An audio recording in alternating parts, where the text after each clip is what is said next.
Bienvenidos al programa Hablando Oralidad, un espacio producido por el equipo técnico institucional de Oralidad Civil del Poder Judicial, con la colaboración de Justicia TV. Desde este espacio televisivo, semana a semana, contamos con la participación de destacados especialistas nacionales e internacionales, con quienes abordamos temas referidos a la oralidad civil, la actualidad de los procesos civiles y en general sobre el sistema de justicia.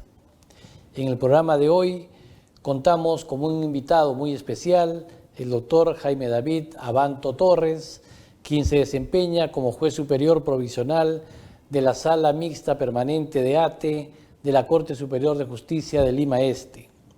Además, es el autor del libro titulado La conciliación extrajudicial y la conciliación judicial, un puente de oro entre los Marx y la justicia ordinaria, y de numerosas publicaciones en revistas impresas y digitales en materia jurídica y de Marx. Bienvenido al programa, doctor Abanto. Gracias por haber aceptado nuestra invitación. Muy contento, ¿no?, de estar aquí, ¿no?, con toda la audiencia, ¿no?, de Justicia TV. Me parece importante, ¿no?, que el Poder Judicial emplee los medios de comunicación, ¿no?, para llegar a toda la ciudadanía. Entonces, sobre todo, ¿no?, es grato retomar una conversación que tuvimos en el mood, ¿no?, judicial, ¿no?, justamente sobre la conciliación. Gracias, doctor Abanto, por haber aceptado nuestra invitación, y trataremos el tema de hoy, como lo ha dicho muy bien, sobre las técnicas de conciliación en el proceso civil oral. Pero antes de ello tenemos que hacer una breve pausa y retornamos.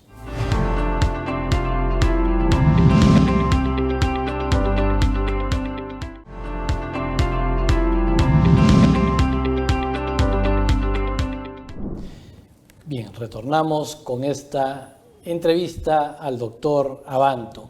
Doctor Abanto, la conciliación es un mecanismo en donde las partes buscan llegar a un acuerdo armonioso para resolver un conflicto. Como juez, ¿cómo se viene aplicando este mecanismo procesal dentro de la audiencia preliminar? Bueno, la conciliación efectivamente, ¿no?, es una herramienta muy útil, ¿no?, que el juez de oralidad, ¿no?, puede utilizar, ¿no?, para la gestión del proceso. Pero, digamos, la conciliación judicial, ¿no?, tiene muchos elementos comunes con la conciliación extrajudicial. Entonces, es bueno que los colegas, ¿no?, que practican la conciliación judicial, pues tengan alguna expertise en lo que es conciliación extrajudicial, ¿no?, porque ahí enseñan algunas técnicas de conciliación. Es grato, ¿no?, haber tenido conocimiento que bajo su impulso, ¿no?, se ha dictado cursos en coordinación con el Ministerio de Justicia, ¿no?, acogiendo algunas de las sugerencias que hice algún tiempo en ese libro, ¿no? Entonces, me da gusto cómo ese puente entre la conciliación extrajudicial y la judicial se va, digamos, construyendo, ¿no? Hay acercamientos, veo que hay capacitación a los jueces, y sin que la conciliación judicial en sus técnicas sea una copia, ¿no?, de la conciliación extrajudicial, ¿no?, resulta muy útil, ¿no?, para la formación del juez conciliador. Así es, no hay incompatibilidad entre la conciliación extrajudicial y la conciliación judicial. Creo que las dos pueden concatenar con un fin común, ¿no?, que es lograr la paz social, que las personas que tienen un conflicto puedan solucionarlo de manera armoniosa. Pero yo quería preguntarle, doctor Abanto, ¿no?, yo he tenido oportunidad de estar en otros países, participar en audiencias, y vemos que hay un gran porcentaje de procesos que se terminan por conciliación. Pero acá en el país no logramos, ¿no?, un porcentaje significativo en las conciliaciones.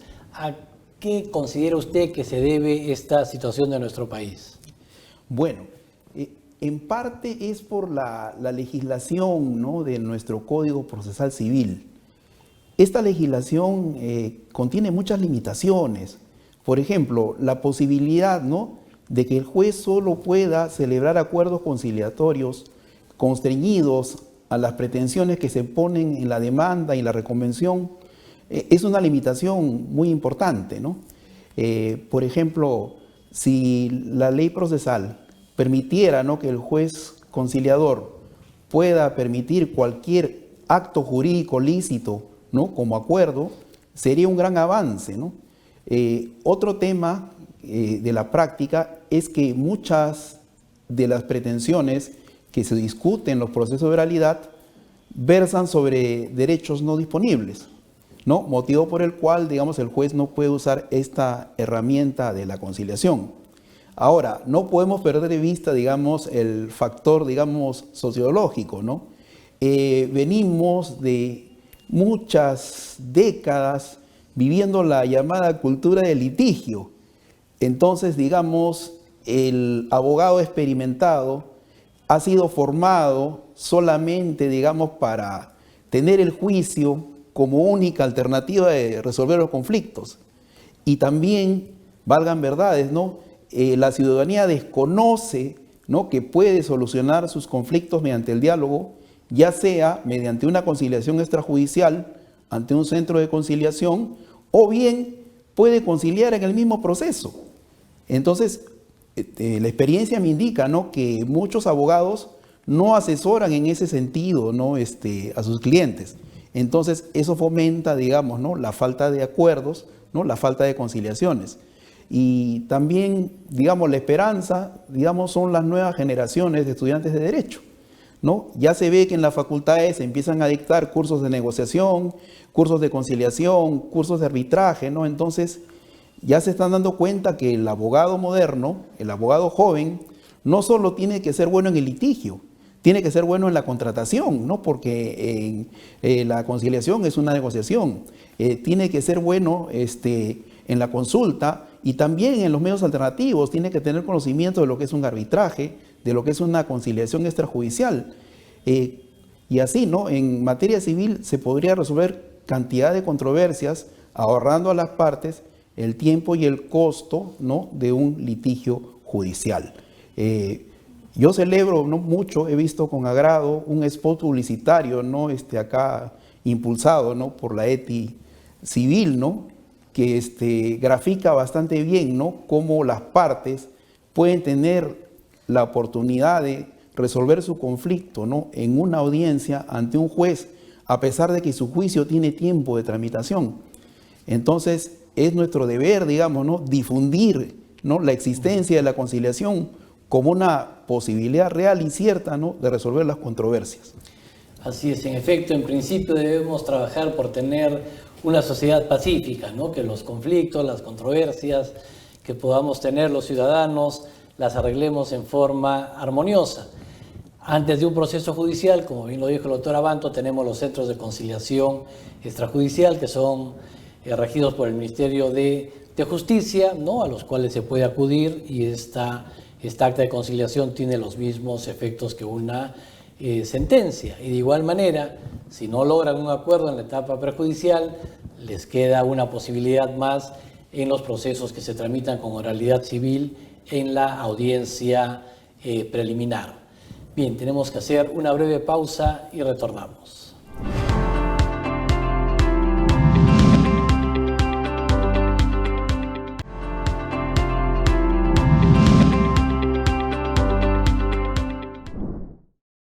Retornamos con esta interesante entrevista al doctor Abanto. Doctor Abanto, dentro de su experiencia y como un especialista en conciliación, en mediación, ¿qué técnicas debería emplear el juez para propiciar la conciliación dentro del proceso judicial? Bueno, la conciliación judicial, humildemente considero, ¿no?, como hemos conversado con el doctor Carlos Polanco, ¿no?, es un modelo para armar. Por ejemplo, hay ejemplos, ¿no? Por ejemplo, la cartilla para jueces conciliadores ¿no?, el recordado profesor Jorge Peirano, ¿no?, y que él condensa su experiencia, ¿no?, en estos consejos que da en ese documento. Por mi parte, digamos, como fruto de mi experiencia como conciliador extrajudicial, ¿no?, y como abogado, ¿no?, en ejercicio y también, ¿no?, como juez, me he permitido yo compartir 10 tips, ¿no?, para un colega que tiene que llevar una audiencia de conciliación. Y vamos a conversar brevemente sobre cada uno de ellos. Por ejemplo, el primer tip es: hay que estudiar el expediente con anticipación. O sea, el juez tiene una gran ventaja sobre el conciliador extrajudicial. Por ejemplo, un conciliador extrajudicial, ¿qué cosa tiene? Solo va a tener la solicitud de conciliación y sus documentos anexos. O sea, va a tener solamente la versión de una de las partes, ¿no? Recién en la audiencia, si se presenta la parte invitada, podrá tener la versión de ambas partes. El juez tiene una ventaja. En el expediente normalmente va a tener la demanda con sus pruebas, la contestación con sus pruebas, la reconvención con sus pruebas, la contestación a la reconvención con sus pruebas. Y dentro del expediente, digamos, ¿no?, el juez tiene que evaluar una pieza que es muy importante: el acta de conciliación extrajudicial. Muchos dirán: pero si ante el conciliador extrajudicial, que es un experto en técnicas de conciliación, las partes no han llegado a un acuerdo, ¿cómo pues yo, que soy un juez, que no tengo preparación técnica, voy a lograr un acuerdo? Mentira. El hecho que las partes se hayan tomado la molestia de acudir a una conciliación extrajudicial, ¿no?, nos da una luz de esperanza, ¿no?, de que tienen interés en resolver su conflicto. Y si se presentan, hay grandes posibilidades de que el juez pueda hacer que llegue a un acuerdo. Y entonces es muy importante, ¿no?, estudiar esa pieza que es el acta de conciliación extrajudicial. El segundo tip es la técnica del monólogo. O sea, la presentación que hace el juez, ¿no?, explicando cómo es el desarrollo de la audiencia de conciliación. Lo primero que tiene que hacer el juez es presentarse y ganarse la confianza de ambas partes. Hay que exponerle las reglas de juego, ¿no? Como decimos en criollo, el juez tiene que marcar la cancha, ¿no? Decirles que tienen que hablar sin interrupciones, ¿no?, y que cualquier faltamiento de respeto a las reglas, el juez, por su principio de autoridad, ¿no?, va a cortar a quien no respete las reglas. Y sobre todo, ¿no?, ponernos en modo conciliatorio. O sea, para hacer conciliación no hay que mirar hacia atrás, hay que mirar hacia adelante. No hay que hurgar en el pasado, hay que pensar en el futuro. Como en las páginas de este libro, ¿no?, hay que saber dar vuelta a la página. Entonces, todo eso el juez les tiene que transmitir. Y sobre todo decirles que todo lo que digan y propongan no va a tener ningún valor probatorio.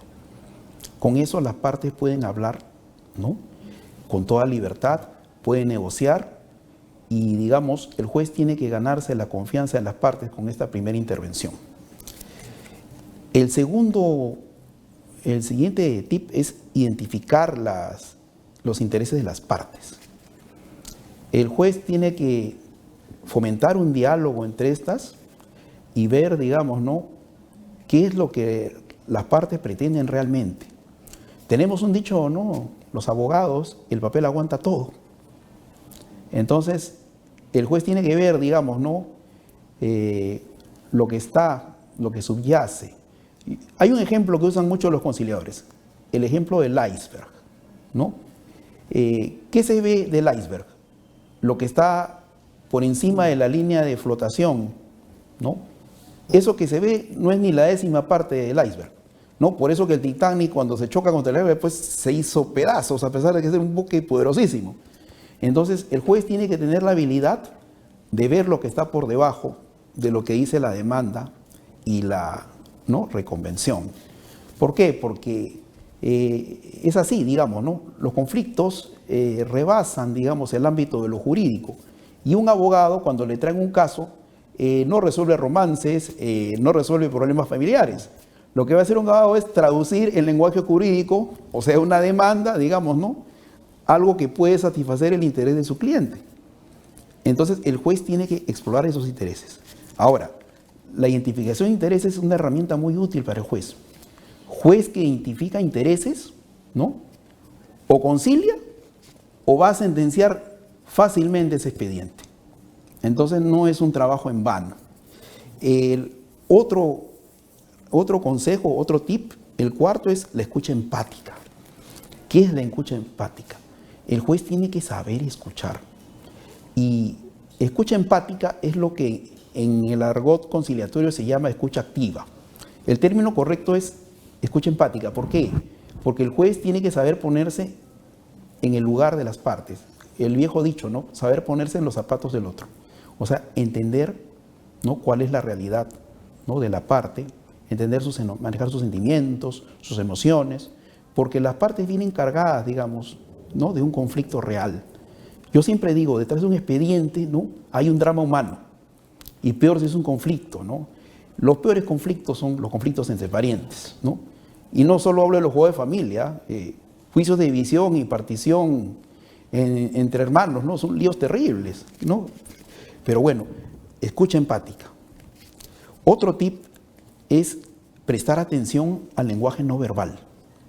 O sea, más allá de lo que dice nuestra boca, la manera en que nos sentamos, los gestos que hacemos, ¿no? Dicen mucho, ¿no? Dicen mucho. Entonces el juez tiene que saber interpretar, ¿no?, el lenguaje no verbal. Ahora, y esto es válido no solamente para las audiencias, digamos, presenciales, ¿ah? El entorno virtual también nos permite, ¿no?, porque podemos ver, digamos, a todas las partes, ver qué gestos están haciendo, ¿no? Los gestos de aprobación o desaprobación frente a lo que está diciendo. O sea, el juez que tiene una audiencia virtual tiene una panorámica, los ve a todos, ¿no? Como un agente de seguridad puede mirar, digamos, todo el entorno de un centro comercial. Entonces, el entorno virtual, pienso yo, ¿no?, frente a la concepción clásica de los conciliadores extrajudiciales, me parece que permite, digamos, ¿no?, la conciliación también judicial. Hacer preguntas claves, ¿no? Ese es el sexto tip. Saber preguntar, preguntas estratégicas, ¿no? El juez, cuando estudia el expediente, ya tiene que tener su blogcito, ¿no?, o en su laptop tener las preguntas clave, ¿no?, para esclarecer los hechos que no están claros. El séptimo tip es proponer fórmulas conciliatorias como técnica de último recurso. Esto de la fórmula conciliatoria fue todo un problema, ¿no?, legal. Muchos jueces, pues, cuando entra en vigencia el texto original del código, pues proponían una fórmula, pues, que eran forzadas y tirar los cabellos porque había una exigencia legal de hacerlo. Pero ahora no, felizmente eso está derogado. Claro, y lo importante es que las partes lleguen al acuerdo, el juez solo le dé forma, ¿no?, que las partes sean los que pongan las condiciones en que se quiere solucionar su controversia, ¿no? Precisamente, ¿en qué caso se puede usar bien una fórmula conciliatoria? Por ejemplo, ¿no?, el demandante dice, págame 800, ¿no? Y el otro dice, no, te pago 600. Entonces el juez dice, ya, para nadie, ¿no?, que sean 500, ¿no? Darles un empujoncito cuando ya están entrampados, ¿no? O por ejemplo, ¿no?, ya te doy 6 meses para que desocupes, ¿no? No, dame 8 meses. Y el juez dice, ya, que sean 7 meses. O sea, no es una fórmula que se use de continuo. No, es un empujoncito, es una técnica. Y algo, ¿no?, que no tienen los conciliadores extrajudiciales y que es una ventaja comparativa del juez. El juez tiene el principio de autoridad. O sea, lamentablemente es así. Por idiosincrasia, digamos, el peruano, y a veces por mal consejo del abogado, piensa que cuando le llega una invitación a conciliar de un centro de conciliación extrajudicial, la cosa no es en serio. El abogado dice, no hagas caso, no te presentes. Cuando te llegue la notificación del juez, ahí sí, ahí llámame. ¿No? Craso error. Y para esto pongo dos anécdotas que me pasaron en el primer juzgado civil de Lima. Cuando yo retorno al juzgado, tengo que llevar a cabo una audiencia y me prestan el expediente. Y el conflicto era este. En un edificio de 2 pisos vivían dos hermanos, uno en el primer piso y otro en el segundo piso. El juicio era para que el hermano del primer piso le dé la llave de acceso al segundo piso al otro hermano. Ese era el conflicto. Entonces, Dios mío, o sea, ¿qué es esto, no? Pero felizmente se presentaron a la audiencia. Entonces, comienza la audiencia y meto la mano al bolsillo, agarro mi llavero, escojo una llave y la pongo en alto y les digo, señores, le digo, estamos aquí por una llave. Han movilizado todo el aparato jurisdiccional por una llave. ¿Qué cara les puse? Que dijeron, no, sí, señor, le voy a dar su duplicado de la llave. Y ese fue el acuerdo. A veces un buen, digamos, ¿no? un buen ejercicio de autoridad, ¿no? Es bueno. Lo podemos usar como una herramienta. Un mensaje certero, ¿no? Así es. El otro caso del principio de autoridad que tengo fue un caso muy curioso. Y también se dan en los casos de oralidad, ¿no? Yo estaba preparado para una audiencia de pruebas. Y la conciliación también se puede dar en audiencia de pruebas. Y este caso fue muy interesante.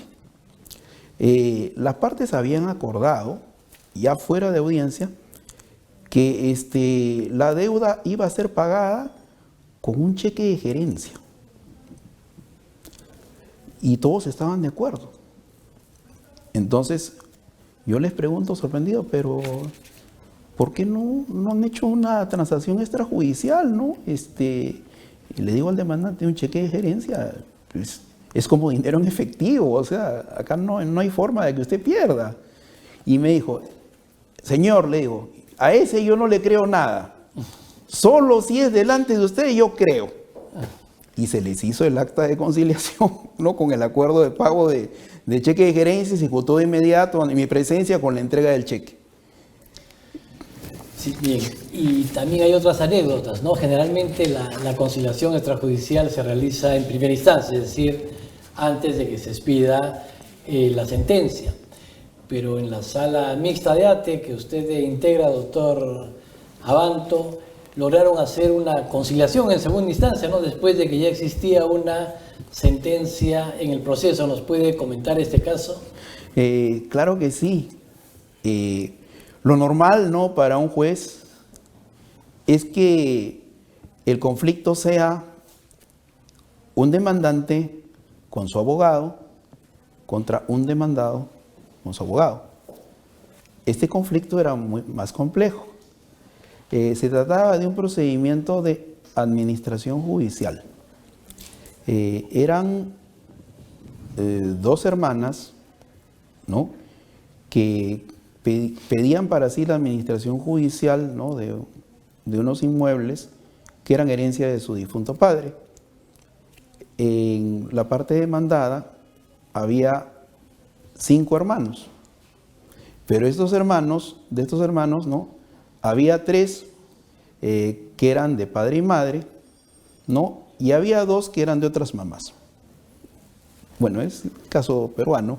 Entonces, lo que agravaba el tema era que en paralelo, la mamá de la demandante y la mamá de la mayoría de los demandados tenían en trámite un proceso de declaración de unión de hecho respecto del finado.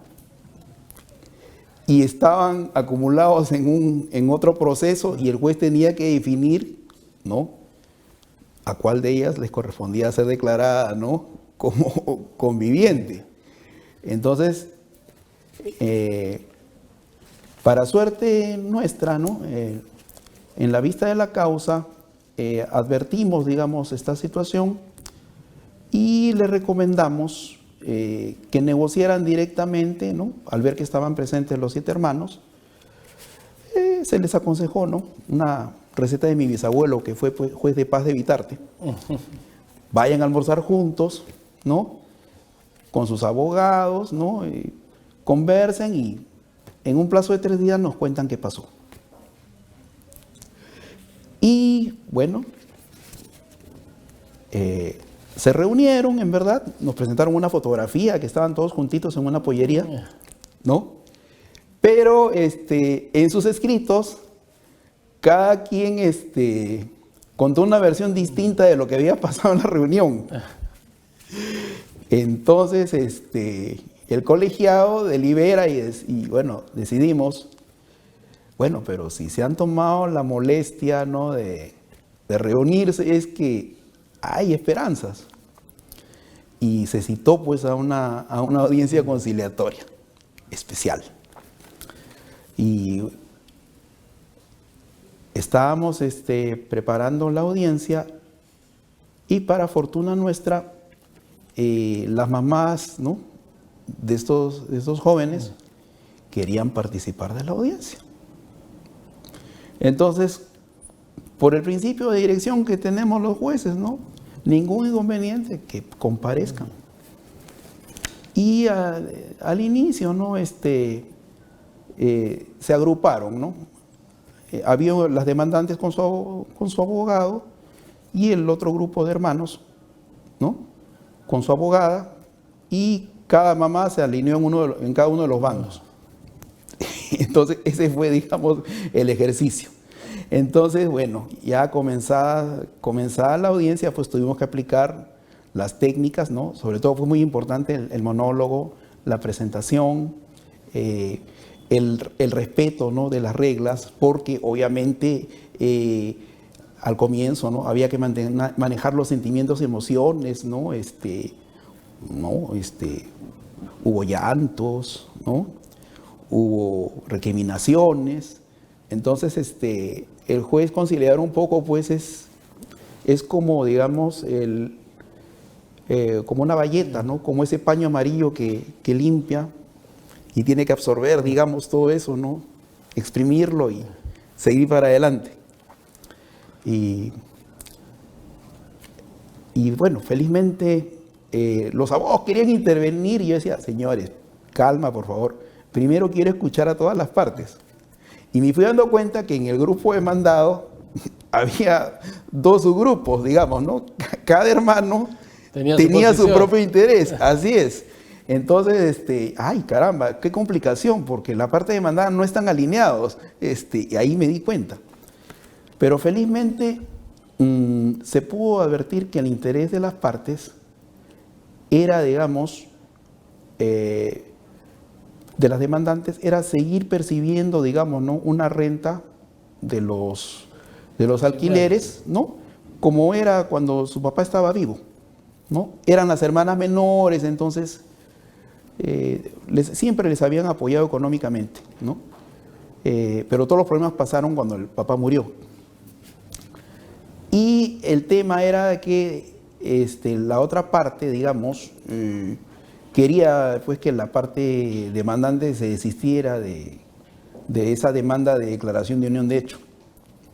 Cosa que el juez, digamos, tiene que actuar como agente de realidad y decirles, pues señores, o sea, acá nadie puede obligar a nadie a que se desista de nada, ¿no? Eso está judicializado. Entonces, el juez es agente de realidad y le dice, mire señorita, usted quiere ser administradora judicial, pero le digo, ¿qué porcentaje de acciones tienen ustedes? Ellos son más. Ustedes nunca por nunca van a ganar una demanda de administración judicial porque son menos. Entonces, no me cree, consulte con su abogado por interno. La presencia del abogado es muy importante porque, digamos, ellos, ¿no?, digamos, les dicen pues a sus clientes cómo es en realidad. Entonces, ahí diciéndoles, ¿no?, la verdad. Y advertí que el interés era que el hermano que hacía de administrador de factos rindiera cuentas, ¿no? Entonces, perfecto. Ya yo más o menos ahí apliqué la técnica de la fórmula conciliatoria. Le dije, bueno, que se les pague una suma de dinero, ¿no?, por un periodo a las demandantes, ¿no?, y que el señor administrador de facto se convierta en administrador judicial, ¿no?, que rinda cuentas de su gestión como administrador de facto, ¿no?, y para la administración judicial ya se conversan las facultades. Avanzamos, ¿no?, y se entramparon en el tema del otorgamiento de facultades. Entonces ahí vino la maravillosa técnica, ¿no?, de la suspensión de la audiencia, que está recomendada, ¿no?, también en el reglamento, ¿no?, de la oralidad. No hay posibilidades de una conciliación. Así es. Entonces, de nuevo, la fórmula del bisabuelo. Váyanse a almorzar, ¿no? Váyanse a almorzar con sus abogados, distiéndanse, ¿no? Y regresamos en la tarde. Y así lo hicimos. Ya para la tarde habían conversado, ya se trabajó el último punto, ¿no?, que era la facultad del administrador, y gracias a Dios se logró pues el acuerdo conciliatorio. Y esto fue posible porque se aplicó el tip noveno, ¿no? Se insiste con el trabajo conciliatorio cuando las versiones de las partes son coincidentes. O sea, si digamos la parte tiene una versión blanca y la otra parte tiene una versión negra, inútil hacer trabajo conciliatorio. Ahí es preferible cortar y seguir con el trámite de la audiencia, ¿no? Ese es y otro, digamos, ¿no?, que muy importante al momento de redactar la audiencia, ¿no? Hay que cuidar que el acta contenga obligaciones ciertas, expresas y exigibles, ¿no? ¿Para qué? Para que el juez de ejecución, ¿no?, porque esa acta, como nosotros somos segunda instancia, nosotros no lo vamos a ejecutar, claro, pero el juez de ejecución sí que lo tenía que ejecutar. Entonces, bueno, se pidió la conformidad de las partes, ¿no?, al acuerdo, y después el colegiado hizo un receso, ¿no? Revisamos el acuerdo, se hizo el auto, ¿no?, aprobando el acuerdo, declarando la conclusión del proceso, y luego, de la conformidad con la resolución, ¿no?, se dispuso que como era una resolución de segunda instancia, quedaba ejecutoriada, y ordenamos, pues, que en ejecución el juez curse las partes correspondientes, ¿no?, a los registros públicos para la administración de los bienes. Muy interesante, doctor Abanto, este caso que nos demuestra que la conciliación puede estar presente en cualquier etapa del proceso, ¿no? Y asimismo resaltar la persistencia, ¿no?, del colegiado, que hasta suspendió varias veces la audiencia, pero al final lograron un arreglo satisfactorio y con eso ambas partes se fueron tranquilas y satisfechas, ¿no?, que es lo que pretendemos lograr con las conciliaciones. Doctor Abanto, muchísimas gracias por haber participado de nuestro programa, y nos despedimos, no sin antes agradecer a todas las personas que nos han sintonizado e invitarlos a su programa Hablando de Oralidad todos los días martes.